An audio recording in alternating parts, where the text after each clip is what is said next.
안녕하세요. 반갑습니다. 5월 21일 수요일입니다. 오늘도 날마다 만나러 말씀의 샘이 넘치는 곳에 오셔서 우리의 영적인 또 삶의 갈증을 해소하기 위해 오신 여러분, 주님 만나고 돌아가는 저와 여러분 되어지기를 원합니다. 오늘 창세기 21장 8절부터 21절까지 말씀 우리 함께 나누도록 하겠습니다. 아이가 자라매 젖을 떼고 이삭이 젖을 떼는 날에 아브라함이 큰 잔치를 베풀었더라. 사라가 본즉 아브라함의 아들 애굽 여인 하갈의 아들이 이삭을 놀리는지라. 그가 아브라함에게 이르되 이 여종과 그 아들을 내쫓으라. 이 종의 아들은 내 아들 이삭과 함께 기업을 얻지 못하리라 하므로 아브라함이 그의 아들로 말미암아 그 일이 매우 근심이 되었더니 하나님이 아브라함에게 이르시되 내 아이나 내 여종으로 말미암아 근심하지 말고 사라가 내게 이른 말을 다 들으라. 이삭에게서 나는 자라야 내 씨라 부를 것임이니라. 그러나 여종의 아들도 내 씨니 내가 그로 한 민족을 이루게 하리라 하신지라. 아브라함이 아침에 일찍 일어나 떡과 물 한 가죽 부대를 가져다가 하갈의 어깨에 메어주고 그 아이를 데리고 가게 하니 하갈이 나가서 브엘세바 광야에서 방황하더니 가죽 부대에 물이 떨어진지라 그 자식을 관목 덤불 아래에 두고 이르되 아이가 죽는 것을 참아 보지 못하겠다 하고 화살한 바탕거리 떨어져 마주 앉아 보며 소리 내어오니 하나님이 그 어린 아이의 소리를 들으셨으므로 하나님의 사자가 하늘에서부터 하갈을 불러 이르시되 하갈아 무슨 일이냐 두려워하지 말라 하나님이 저기 있는 아이의 소리를 들으셨나니 일어나 아이를 일으켜 내 손으로 붙들라 그가 큰 민족을 이루게 하리라 하시니라. 하나님이 하갈의 눈을 밝히셨으므로 샘물을 보고 가서 가죽 부대에 물을 채워다가 그 아이에게 마시게 하였더라. 하나님이 그 아이와 함께 계심에 그가 장성하여 광야에서 거주하며 활 쏘는 자가 되었더니 그가 바란 광야에 거주할 때에 그의 어머니가 그를 위하여 애굽 땅에서 아내를 얻어 주었더라. 네, 우리 어저께 드디어 약속의 아들 이삭을 품에 안고 웃었던 우리 아브라함과 사라에 대해서 나누었습니다. 그러나 인간의 역사는 죄와 갈등의 역사 아니겠습니까? 결국에는 이전에 하나님의 뜻을 거역하고 자신들 인위적으로 낳았던 그 아들 이스마엘은 이미 장성해서 청소년이 됐는데 이 이스마엘과 또 새롭게 약속의 아들로 난 이삭의 엄청난 이 갈등, 또 그 안에 얽히고 설켜 있는 수많은 죄의 갈등들의 이야기가 오늘 이 본문의 한 가정에서 일어난 이 갈등의 얘기가 본문에 다시 한번 등장하고 있습니다. 이것이 우리의 인생인 것 같습니다. 우리의 삶인 것 같습니다. 이 죄의 쓴뿌리들, 죄의 결과들을 우리가 또 맛보고 또 거기서 우여곡절 끝에 또 어떻게 하나님 안에서 또 이것들을 극복해 가야 되는지에 대한 우리 인생의 이야기 속으로 오늘도 하나님께 우리를 초청하고 계십니다. 오늘 적용 두 가지인데요. 죄로 인한 가족 간의 갈등과 기도를 들으시는 하나님입니다. 각자의 죄가 가족 간의 갈등을 일으킵니다. 어떤 죄가 있었을까요? 아브라함은 이삭이 젖을 떼자 큰 잔치를 먼저 베풉니다. 한 뭐 2살, 3살쯤 됐었겠죠. 고대 근동의 큰 잔치였던 것 같습니다. 잔치 도중 그런데 사라는 이스마엘이 이삭을 조롱하고 희롱하는 모습을 보게 됩니다. 9절 보면 사라가 본즉 아브라함의 아들 애굽 여인 하갈의 아들이 이삭을 놀리는지라. 여기서 보면 이 이삭을 놀렸다 할 때 히브리어로 보면 메차 헤크인데 이게 그날만 놀린 게 아니고요. 항상 희롱했다라는 뜻이 있습니다. 그러니까 이스마엘은 이삭에 대해 좋지 않은 감정이 항상 있었던 것입니다. 당연히 그렇겠죠. 자기가 아브라함의 사랑을 받았던 사실은 그 여종이었던 하갈의 아들이지만 이삭만 없었어도 그저 그 집안에 주인집 안에 또 아빠가 실제 그 주인이었고 해서 엄청난 이 사랑과 또 관심을 한눈에 받았던 삶을 그의 청소년 17, 16살 때까지 받았을 것입니다. 아브라함은 그 아들을 사랑했겠죠. 늘상 아, 어, 이스마엘을 사랑했겠죠. 그런데 이삭을 낳고 나니 당연히 관심이 이삭에게 쏠렸을 것입니다. 그게 인간의 또 연약함인 것 같습니다. 아브라함이 늘상 이삭에게만 관심이 있었고, 그렇기 때문에 이스마엘은 이삭의 존재를 인정하고 싶지 않았을 것입니다. 저 녀석만 없었어도. 그래서 항상 희롱한 것입니다. 또 잔치를 배설했을 때 얼마나 기분이 나빴겠습니까? 그래서 이 자기랑 나이 차도 많았던 이 배다른 동생을 엄청나게 조롱하고 늘 놀렸던 것이죠.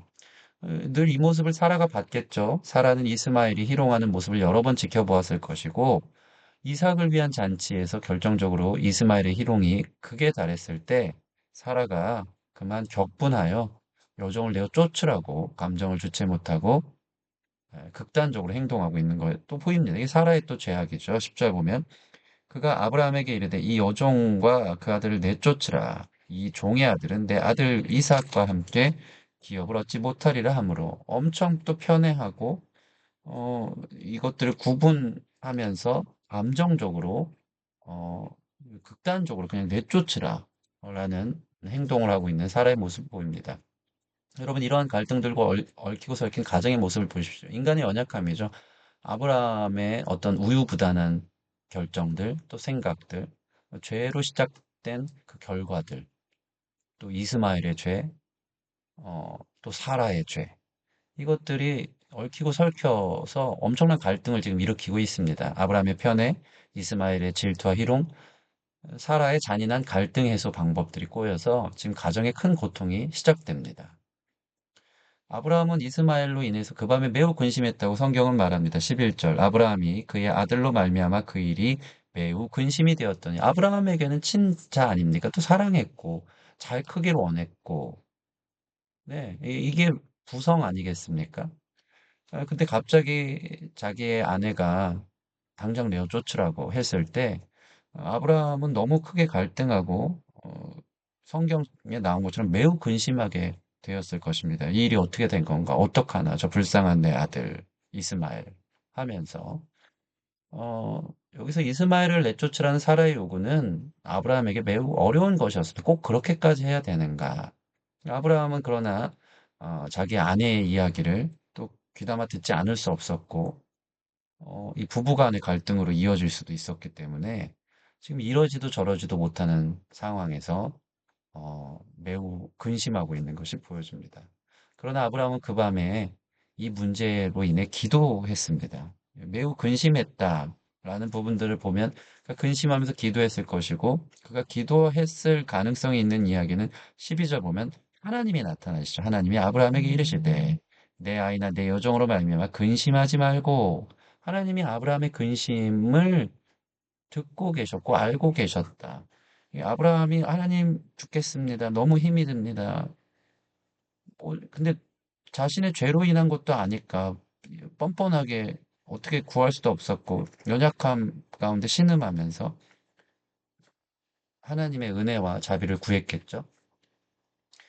근데 하나님은 너무 감사하게 하나님은 아브라함에게 나타나셔서 그를 만져주십니다. 이것이 하나님의 위로입니다. 하나님은 우리 마음을 아십니다. 우리가 죄 지었을지언정 우리의 연약함을 아시고 우리에게 긍휼을 베풀어 주시고 우리를 만져 주시는 분이시고 해결해 주시는 분이십니다. 언제요? 기도할 때. 그를 만나 주셨고 하나님 말씀이 임했습니다. 그럼 되는 겁니다. 여러분 가정의 갈등들 계속 고질병과 같이 지속적으로 일어나는 문제들 내 죄와 상대의 죄로 인해서 꼬여 있는 부분들이 있습니까? 그걸로 인해 매우 근심합니까? 밤마다? 예, 우리가 기도합시다. 하나님이 아, 우리에게 말씀해 주시면요, 위로가 됩니다. 힘이 됩니다. 하나님의 말씀이 임했고 아브라함의 필요는 채워졌다. 12절 13절.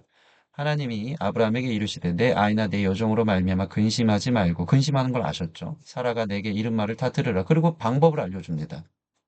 가정의 질서를 회복하죠. 사라가 이른 말을 다 들으라. 또 이삭에게서 나는 자라야 내 씨라 부를 것임이라. 사라의 결정은 어, 옳았다는 것이죠. 그런데 물론 그 방법적인 부분들은 매우 잔인했지만, 사라의 계획은 이 이삭과 이스마엘이 함께 할 수 없기 때문에 분리 조치를 해야 된다는 것은 맞다라고 하나님이 또 인정해주고 계십니다. 그리고 13절 보면 그러나 여종의 아들도 내시니 내가 그로 한 민족을 이루게 하리라 하신지라. 아브라함의 필요를 채워주시죠. 하갈의 아들, 또 아브라함의 아들이었던 이스마엘을 하나님이 돌봐주시겠다는 이 약속을 통해서 아브라함은 자신이 할 수 없었던 하나님의 엄청난 해결하심을 경험하고 감사하고, 예, 그 밤에 하나님의 평안이 그에게 찾아왔을 것입니다. 오늘의 적용 두 번째입니다. 쓰라린 갈등의 결과 하나님의 돌보심. 결과적으로 사라의 생각은 옳았다. 예, 그렇죠. 하나님이 인정하시죠. 그러나 사라의 무자비한 태도는 잘못된 것이었고 가정에 심한 근심과 슬픔을 안겨주었다. 내쫓으라 하는 걸로 인해서 아브라함이 엄청 근심하고요. 하갈이 갑자기 내쫓임을 당하면서 그 극단적인 방식으로 고통을 당하기 시작했고, 이 가정 전체에 근심과 슬픔을 안겨준 것이죠. 여러분, 아브라함이 다음날 아침 하갈과 이스마엘을 보낼 때 심정을 생각해 봅시다. 14절 보면 아브라함이 아침에 일찍이 일어나 떡과 물 한 가죽 부대를 가져다가 하갈의 어깨에 메어주고 그 아이를 데리고 가게 하니 여러분 이 심정이 어땠을까요? 정말 이 떡과 물 한 가죽 부대를 그 어깨에 메어줄 때 예, 어, 고통이 너무 심했을 것입니다. 그들을 떠나보내야 하는 고통과 마음이 찢어지는 듯한 상처로 뒤범벅되었을 것입니다. 참 착잡한 심정이었을 것입니다. 또한 이러한 갈등을 인해 결국 하갈과 이스마엘은 쫓겨났고요. 하갈과 이스마엘은 길을 잃고 헤맵니다. 그러니까 제대로 채워주고 간 것도 아니고 정말 쫓겨나듯이 간 아픔이 있었던 거죠. 14절 보면 어, 하갈이 나가서 부엘세바 광야에서 방황하더니 그 광야 한복판에서 방황을 한 겁니다. 어디로 갈지 갈 바를 몰랐던 것이죠. 이게 갈등의 결과인 것입니다. 어떻게 해야 될지 모르는 상황에 하갈과 이스마엘이 빠집니다. 심지어는요, 그 광야에서 계속 헤매다가 이스마엘이 죽음의 위협에 처하게 됩니다. 15절, 16절 보면 가죽 부대에 물이 떨어진지라 온전히 공급해 주지도 않고 그냥 쫓아냈기 때문에 이렇게 잘 이야기가 돼서 지혜롭게 분리된 것이 아니죠. 예, 가죽 부대에 물이 떨어져서 그 자식을 관목덤불 아래 두고 이르되 아이가 죽는 것을 참아보지 못하겠다고 화살 한 바트쯤 거리에 떨어져. 여러분 생각해 보십시다. 16, 17세 청년이 갈증과 기력이 다하여 탈진한 모습, 그것을 다 키운 자식이 그 앞에서 죽어가는 모습을 그 엄마인 하갈이 볼 때 이게 도무지 볼 수가 없어서 화살 한 바탕 거리에 떨어졌대요. 그 아이를 두고 화살 한 바탕이라는 것은 화살을 한번 쏘면 날아갈 정도의 거리죠. 어떻게 보면 매우 먼 거리라고 할 수 있습니다. 뭐 7, 80m 될 수 있겠죠. 예. 그곳에 떨어져서 차마 자식이 죽어가는 모습을 보지 못하고 통곡합니다. 그죠? 16절 보면 소리내어 우니라고 나와 있습니다. 여러분 이게 죄로 인해 벌어진 갈등의 결과인 겁니다. 수많은 죄의 갈등들로 인해 탈진했고요. 모든 게 파괴됐고요. 고통스러운 결과를 가져온 상황. 여러분, 이런 상황에 혹시 처해봤던 적이 있습니까? 그때 우리도 무엇을 할 수 있습니까? 하갈도 역시 소리 높여 기도한 것입니다. 소리내어 울었다. 개역 한글판 보면 방성대곡했다는 것인데 이것은 기도했다는 것을 의미합니다. 그러자 또 역시 하나님이 나타나 그 기도를 들으시고 직면한 문제를 극복하게 해주십니다. 그 문제에 완전히 함몰되었을 땐 그 시야가 좁아져서 슬픔에 빠지고 아이가 죽는 모습 때문에 도무지 다른 방법들을 찾지 못하고 감정에 빠져 있었던 그의 모습에 하나님이 눈을 떠주게 해주십니다. 그래서 19절 보면 하갈의 눈을 밝히셨으므로 샘물을 보고 가서 가죽 부대에 물을 채워다 그 아이에게 마시게 하였더라. 물이 있었던 게 보여집니다. 그래서 그 아이를 살립니다.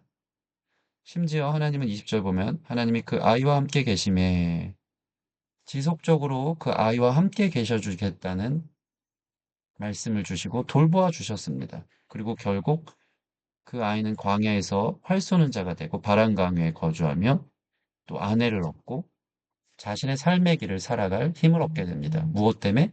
소리 높여 울며 기도했기 때문에. 죄 가운데 있더라도 죄로 인해 고통 가운데 스스로 자초한 일일지라도 하나님께 기도했더니 하나님이 돌보아 주시고 해결해 주시고 만져 주시고 채워 주신다. 물론 여전히 이 세상이 이삭과 이스마엘의 갈등이 또 있다고 하지 않습니까? 예, 이스라엘과 팔레스타인의 막 전쟁과 갈등들. 죄의 결과들로 각자 다른 길을 가게 된 이 문화와 상황과 종교적 갈등들, 이념의 갈등들이 여전히 있지만 하나님께서는 에, 마지막 때의 그 모든 부분들을 하나님의 방법대로 처리하실 것이고 개개인의 상황들, 그 눈물의 기도들을 하나님 들으시고 그때그때마다 하나님도 그들을 불쌍히 여기사 건지시고 살리시고 또 그들의 삶을 살아갈 수 있도록 새 힘을 주시는 분이라는 것을 오늘 말씀을 통해 우리가 볼 수 있습니다. 오늘 그래서 이렇게 기도합시다. 하나님, 나의 죄, 너의 죄, 우리의 죄로 인해 얽히고 설킨 상황이 있습니다. 혹시 있습니까? 우리에겐 이 갈등과 문제를 해결할 힘이 없습니다. 서로를 탓할 뿐입니다. 서로 생채기를 내고 탈진하였으며 죽어갑니다. 주님, 부르짖어 기도합니다. 그게 오늘의 방법이죠. 우리의 근심을 아시는 주님 찾아와 주시고 위로하여 주시며 해결할 힘을 주시옵소서. 공급하여 주시며 계속 돌보아 주옵소서. 우리 같이 주님 앞에 기도하며 나아가는 시간 갖겠습니다.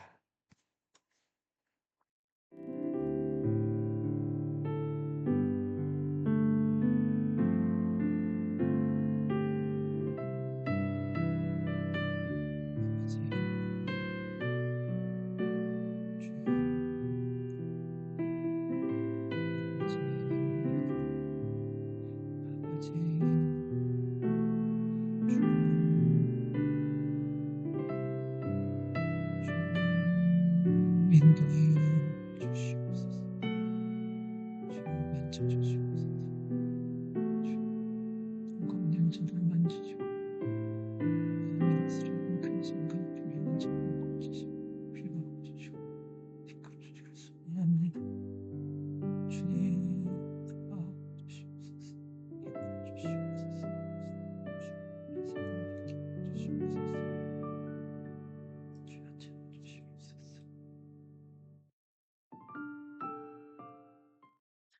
예, 기도하겠습니다. 하나님 감사합니다. 우리의 삶의 모습을 보게 됩니다.